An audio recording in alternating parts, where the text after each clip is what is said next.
আসসালামু আলাইকুম। বর্তমান সময়ে আর্টিকেল লিখা থেকে শুরু করে ইমেজ জেনারেট করা, লোগো বানানো বা ভিডিও এডিট করা প্রতিটা সেক্টরেই এআই এর ব্যবহার খুবই কমন এবং দিনকে দিন বেড়েই চলেছে।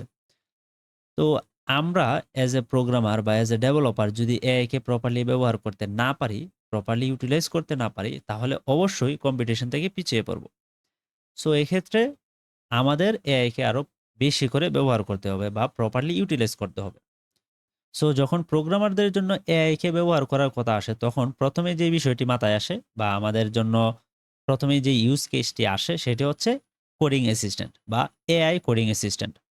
এর মানে হচ্ছে যে আমরা কোড করার ক্ষেত্রে যেই জায়গাগুলোতে হেল্প প্রয়োজন, আমরা যেন এআই এর মাধ্যমে সেই জায়গাগুলোতে হেল্প নিতে পারি অথবা বোরিং কাজগুলো আমরা এআই এর মাধ্যমে সহজে করে ফেলতে পারি।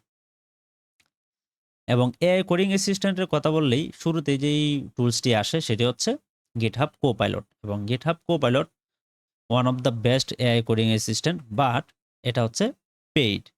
এটা ব্যবহার করার জন্য অবশ্যই আপনাকে GitHub Copilot এর সাবস্ক্রিপশন নিতে হবে অথবা GitHub এডুকেশন প্ল্যান এটার আওতাধীন থাকতে হবে। যদি আপনি GitHub এডুকেশন প্ল্যান নিয়ে থাকেন, ওই ক্ষেত্রে আপনি ফ্রিতেই GitHub Copilot কে ব্যবহার করতে পারবেন। যদি এরকম হয় যে আপনি GitHub Copilot ব্যবহার করতে পারছেন না, আপনার এডুকেশনাল প্ল্যানও নেই এবং আপনি মান্থলি $10 বা $15 স্পেন্ড করতে চাচ্ছেন না, ওই ক্ষেত্রে আপনি কি করবেন? ওই ক্ষেত্রে অবশ্যই আপনাকে GitHub Copilot এর অল্টারনেটিভ যেগুলো আছে, ফ্রি অল্টারনেটিভ, ওইগুলোকে টেস্ট করে দেখতে হবে। রিসেন্টলি আমি GitHub Copilot এর ফ্রি অল্টারনেটিভ যেই এআই কোডিং অ্যাসিস্ট্যান্ট গুলো আছে, বেশ কিছু কোডিং অ্যাসিস্ট্যান্ট টুল আমি ইউজ করেছি। এর মধ্যে আমার কাছে সবচাইতে ভালো লেগেছে ট্যাব9 এবং কোডিয়াম। ইভেন কোডিয়ামটা আমার কাছে সবচেয়ে বেশি ভালো লেগেছে। এর কারণ হচ্ছে আমার ইউজ কেস অনুযায়ী বা আমি আমার ইউজার এক্সপেরিয়েন্স অনুযায়ী কোডিয়াম বেটার রেজাল্ট প্রোভাইড করেছে। কোডিং সাজেশন বলেন বা কনটেক্সট অনুযায়ী রেজাল্ট প্রোভাইড করার কথা বলেন, সেই অনুযায়ী আমার কাছে কোডিয়ামটাকেই বেটার মনে হয়েছে।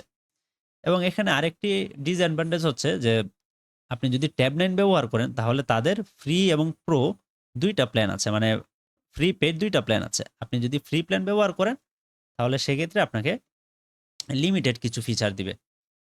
এটা আমার কাছে তেমন একটা ভালো লাগে নাই। কারণ আমি যদি পেইডেই নেই, তাহলে আমি কেন Copilot ছেড়ে ট্যাব9 এ যাব?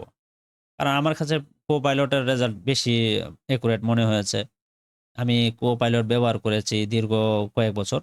মানে একদম বেটা থেকে শুরু করে রিসেন্টলি মেবি আমি লাস্ট অ্যারাউন্ড 6 মান্থের মতো Copilot ব্যবহার করি না। কারণ আমি ফ্রি অল্টারনেটিভ গুলোকে ট্রাই করে যাচ্ছি। তো আমার কাছে অবশ্যই ফ্রি এআই কোডিং অ্যাসিস্ট্যান্ট হিসেবে এই কোডিয়ামটাকেই সবচাইতে বেশি ভালো লেগেছে। কারণ আমার ইউজার এক্সপেরিয়েন্স অনুযায়ী এটাই বেটার রেজাল্ট প্রোভাইড করে। যদিও আপনি জাস্ট এখান থেকে VS Code এক্সটেনশন থেকে এই কোডিয়ামটাকে ইনস্টল দিলেই যে কাজ করবে এরকম না।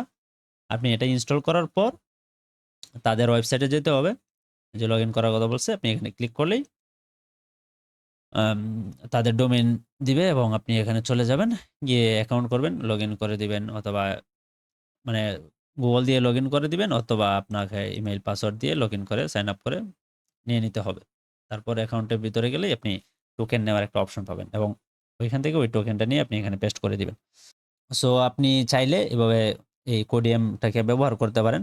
এটা আমার পার্সোনাল অপিনিয়ন বা আমার পার্সোনাল ইউজার এক্সপেরিয়েন্স থেকে একটা সাজেশন।